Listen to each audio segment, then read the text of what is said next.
Mabel Greer's Toy Shop, of course, as anyone who is into Yes will tell you, was the band that eventually evolved into Yes.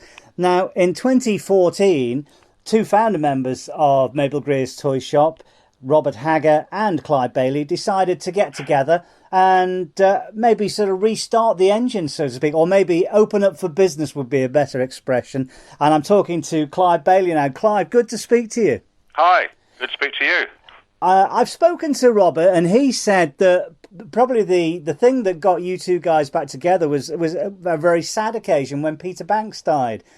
Yeah, I think Bob got in touch with me around that time, and we then we both realised we're spending a lot of time in Nice, and we decided to meet up in Nice and got together and had a good old chat about old times. And then we thought, well, hang on, why don't we go back into the studio and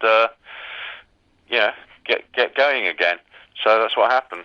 Well, Bob said he was a little bit rusty at first, but him and yourself and Hugo, wasn't it? It kind of slipped right back into things. Well, I think we're all a bit rusty, probably. I mean, Bob, even more rusty. I've been playing a little bit with this and that. And so, yeah, quite rusty. In fact, I mean, I gave up playing guitar for many years, and I picked it up again probably about 15 years ago, something like that. But certainly haven't been doing any gigs. So, yeah, rust is the word. I spoke to Bob as well this morning and talked about the fact that you may well be up for a Guinness World Record, being the band that has been formed the longest before releasing their debut album. Yeah, it's a bit sad, that, really. I mean, our claim to fame is that it took 47 years to get an album out, which is quite funny, but it's kind of unfinished business. I mean, we had a lot of fun with it in the 60s, and it didn't happen, or we all went our various ways. So coming back and actually getting some of those songs out, but in a new fashion. I mean, with modern recording techniques, and we've added some riffs which weren't there before. So doing that was great, and was really exciting, actually, to remember how did that song go again. And in fact, in one of them, Janetta, we actually left out the middle eight, which completely forgot it was there. So, but we did a live gig actually in Nice at the weekend, and we slipped in the middle eight at the end of the song. It went down really well. So playing from memory was quite interesting in the studio, and then adding to the songs, and then the new songs we've come out with just kind of push it forward. And there's a lot more of that happening with the new material. So if you like, Mabel Greer is a springboard for a lot of new material coming out, because we've got the second album in our heads already, and it'll be a lot of fun putting that together. Well, Bob did say that, but I suppose, as you said, there was unfinished business. And when I told Bob that I'd listened to the album and it sounded exactly as I imagined Mabel Greer's Toy Shop to sound like, but sort of almost dragged, not kicking and screaming, but dragged into the 21st century, would you go along with that? Yeah, I would, because the vocals are there, the harmony lines are there, but perhaps a bit better. The psychedelic, flower power, sort of Indian type music, raga style to open up some songs is there, and we used to do that all the time. We used to ad-lib a lot with Mabel Greer, which drove, I remember when John Anderson came in, it was like, what are you guys doing? What do you want? Because we used to ad-lib, and I am the worst structured musician out there, because I'm always off. I play in the moment, what I hear in the moment. So it used to be a lot of fun then, and it was a lot of fun now in the studio. But the songs are similar, although we've added to them. But I think the other interesting thing, when Tony Kaye very graciously said, yeah, he'll put keyboards on the album, because we had it all finished, and then on went the keyboards, and that kind of took it back. So, wait a minute, we used to sound a bit like that, and that was great. When Tony Kaye put the keyboards on it, it really brought it back. Yeah, that does sound a bit like Mabel Greer. So, and yet the keyboards are on the new songs as well. So I guess, because we've had a sort of 45-year break or whatever, we probably have picked up from where we left off, although not exactly. We've kind of moved on a little bit. Well, Bob actually said that his departure kind of coincided with Tony's arrival, so there's a kind of little bit of crossover, I guess. But Yeah. he said you were definitely aiming. Obviously, Tony's one of the great Hammond players. That presumably must have been what you were after. Exactly. Well, I played with Tony. I mean, I'd stayed a little bit longer than Bob, and not that much, but a little bit. And yeah, that Hammond sound is fantastic. So that makes it sound really good. Did the coming and going of the various members sort of upset you a little bit? Because I said to Bob, do you think maybe Mabel Greer's toy shop may have lasted a bit longer had there been a stable lineup? Because I know Peter Banks was in and out a couple of times, and then John would come in, as you said, he probably liked a little more structure.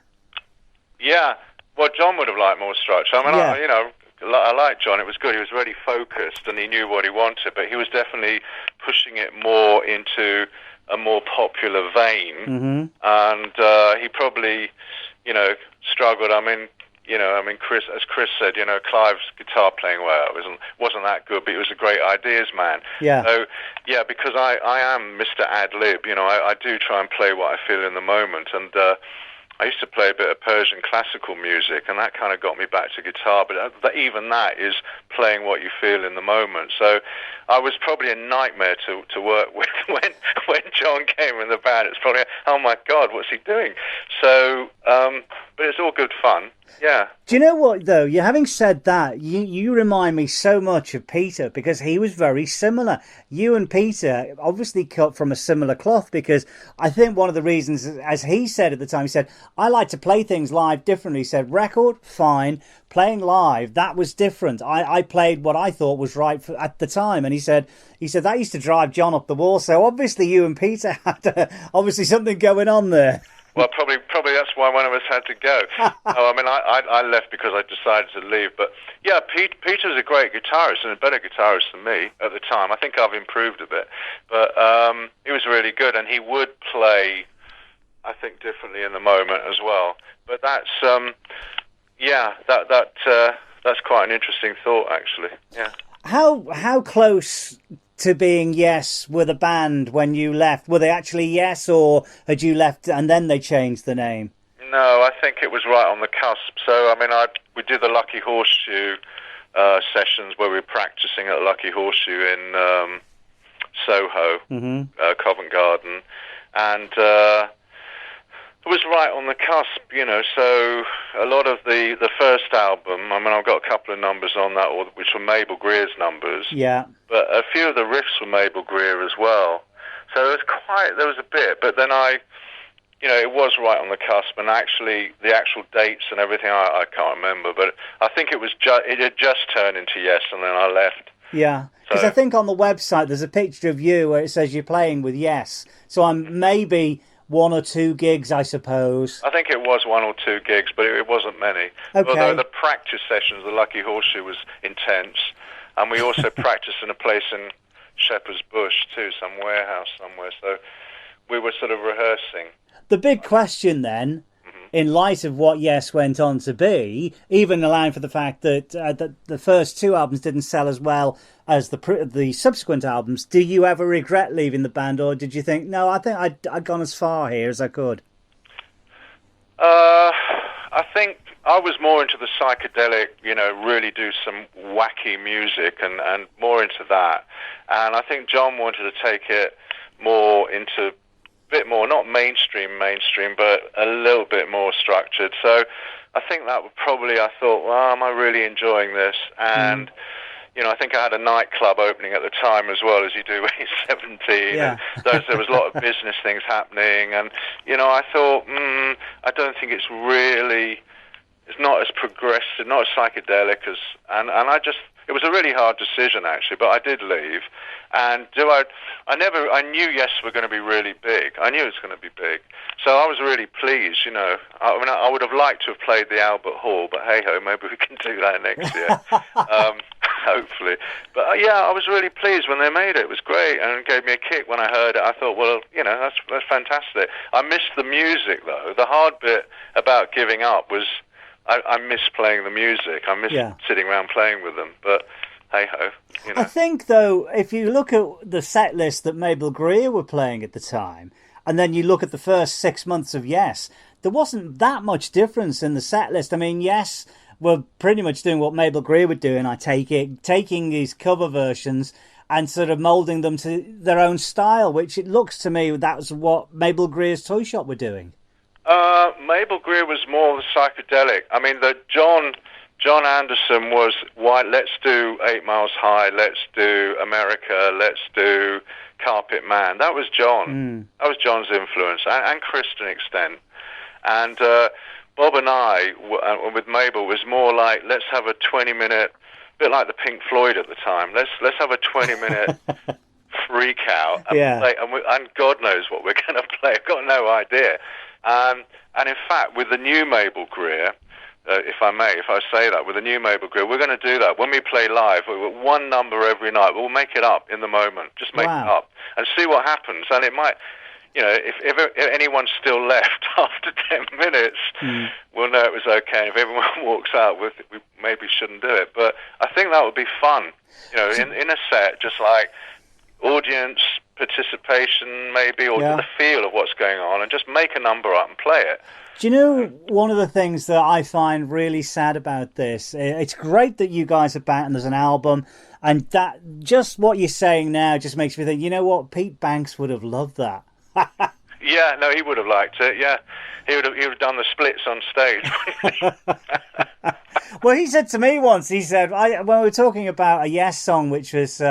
I think Sweet Dreams, and he said that was definitely John Anderson. He said, you know, we could have turned that into a 20-minute epic, and I would have loved that. But he said, you know, we were perfectly capable of being succinct and doing something very, you know, that was 3 minutes and that. But he said, on the other hand, he said we could stretch out. But he said we come from that era. He said even with Mabel Greer's Toy Shop, we were doing that kind of thing where we'd, you know, just expand on stuff. And he said it was very much that in that era. It was, you know, get something going, get a groove going. Now let's keep it going. Let's see where it goes. And I think to do that in a set would be great.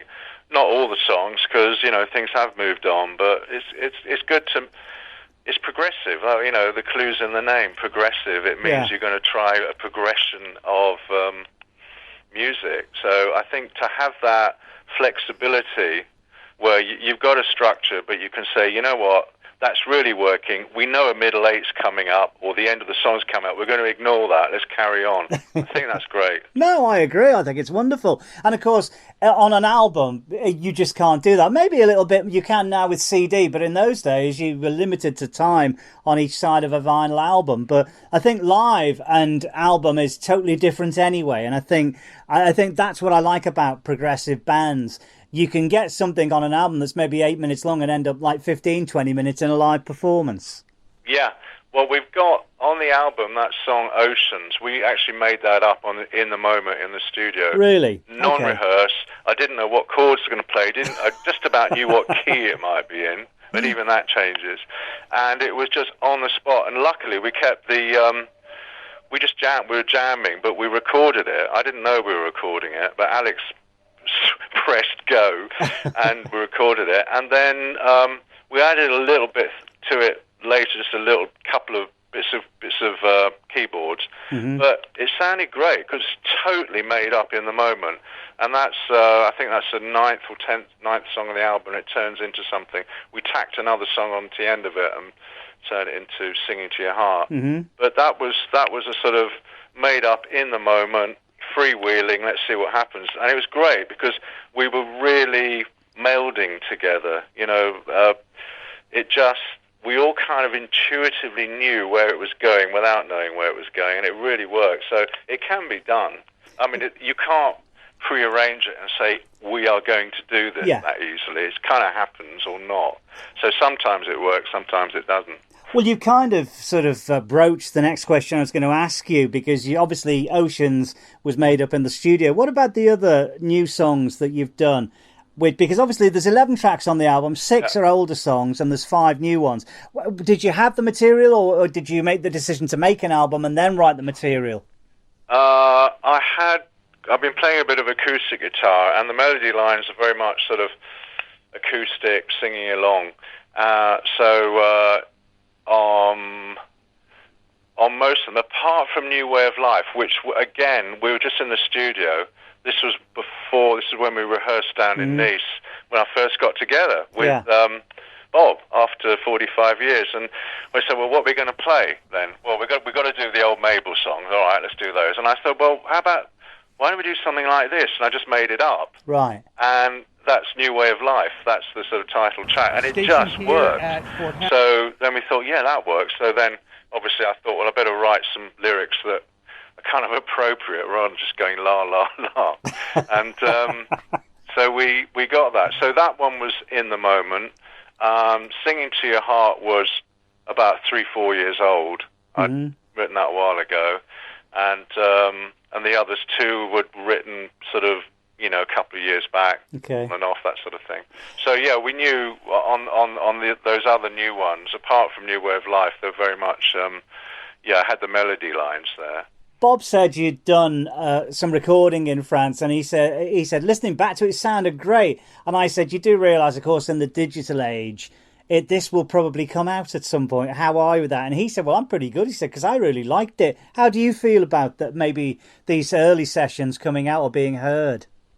Oh, the early sessions that we recorded this time around in Paris, yeah.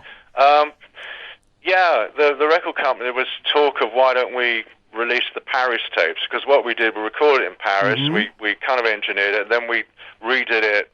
Billy Sherwood came on board. Thank you very much, Billy. You really made a great contribution to it. Yeah. Fantastic. And gave it a bit of more polish, added a few bass lines, put a bit of keyboards on as well, and then Tony went on. So the Paris takes are like a guitar band. Yeah. There's no keyboards, and it does sound quite different.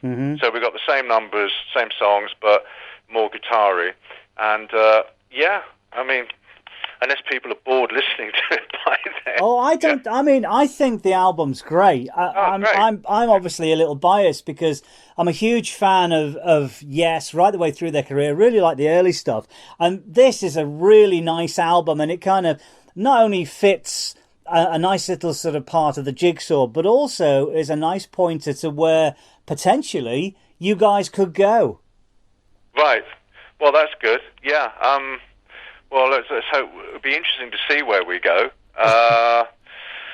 Thanks for liking it. I mean, that's what we want to do.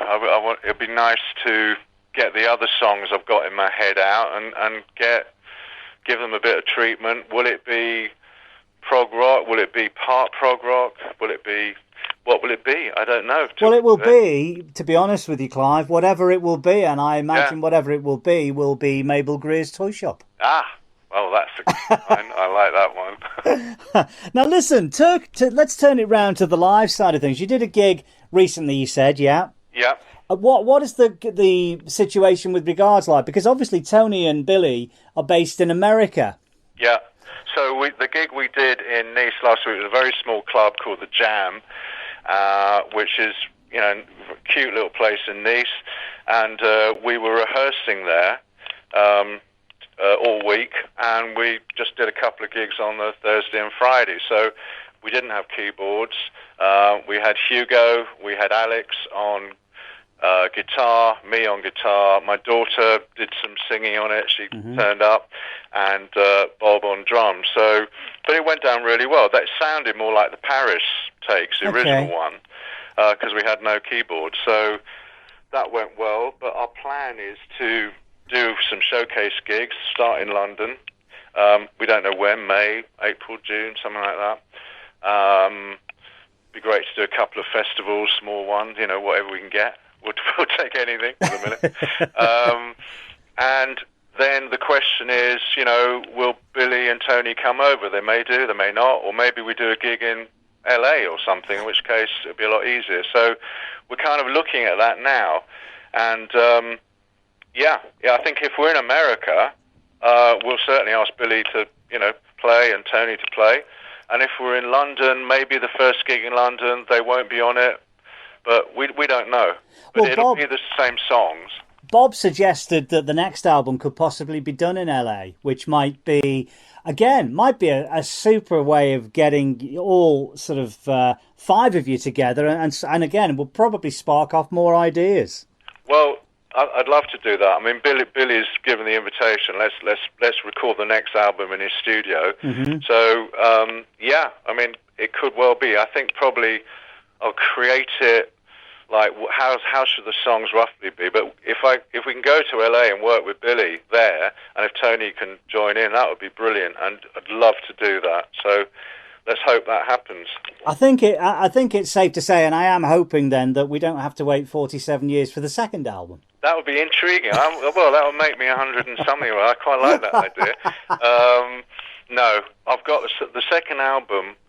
I've got about 12 songs for it. You'll probably knock some out, but I think I'd like to do the second album this year. The record company says next year, but I don't know. I think we'll certainly record it this year anyway, because the songs are waiting to come out. They're there. They want to come out.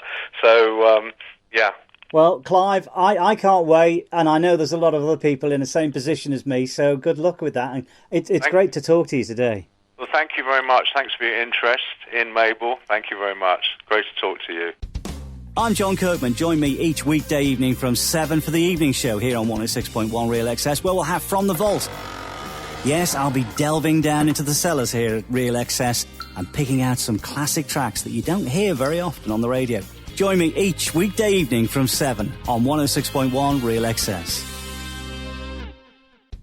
I'm Jon Kirkman. Join me each weekday evening from 7 here on 106.1 Real XS.